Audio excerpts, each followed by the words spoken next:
اپنے دلوں میں اللہ کے پیاروں کا بغض رکھنے والے لوگ بھی اس سیلاب کے دوران ہمارے سامنے آ گئے۔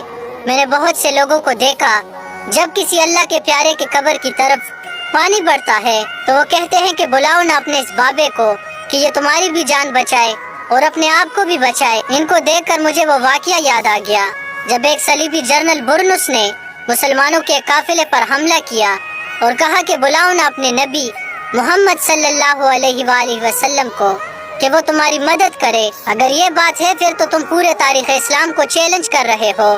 تمہیں طائف کا واقعہ یاد نہیں ہے جب مشرکین نے رسول خدا کی طرف پتھر کا وار کیا اور وہ آپ کی مبارک لبوں پر لگا؟ تو بتاؤ مجھے اس وقت پتھر کی کیا اوقات تھی کہ وہ رسول خدا کی طرف بڑھے؟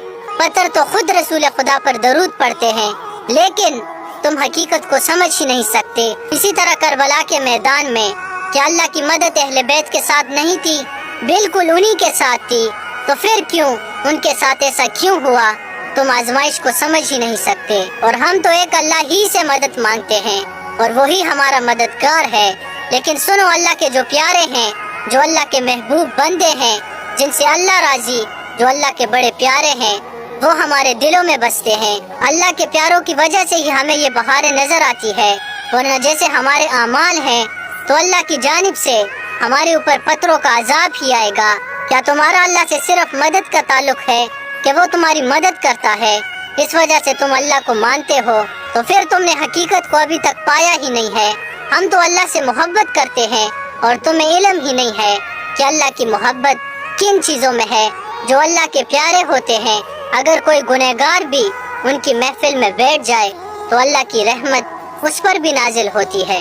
مختصر کہتا ہوں کہ احتیاط کریں، آپ کو علم بھی نہیں ہوگا اور آپ کے اعمال ضائع ہو جائیں گے۔ دنیا اللہ کا نظام ہے، یہاں پر کسی کے لیے آزمائش ہوتی ہے، کسی پر اللہ کا عذاب ہوتا ہے، ہر کوئی اپنے جرم میں مبتلا ہوتا ہے، کسی کی آزمائش ہوتی ہے، وہ اللہ بہتر جانتا ہے۔ لیکن ان معاملات میں اللہ کے ولیوں کو سامنے رکھ کر ان کی نفی کرنا اور انہیں دنیا کے سامنے ذلیل کرنا اللہ کے غضب کو دعوت دینا ہے۔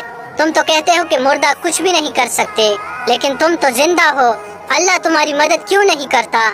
کیا اللہ پر تمہارا ایمان نہیں ہے؟ کیا اللہ مسلمانوں کی مدد نہیں کرتا؟ لیکن تم ابھی بھی حقیقت کو نہیں سمجھ سکتے۔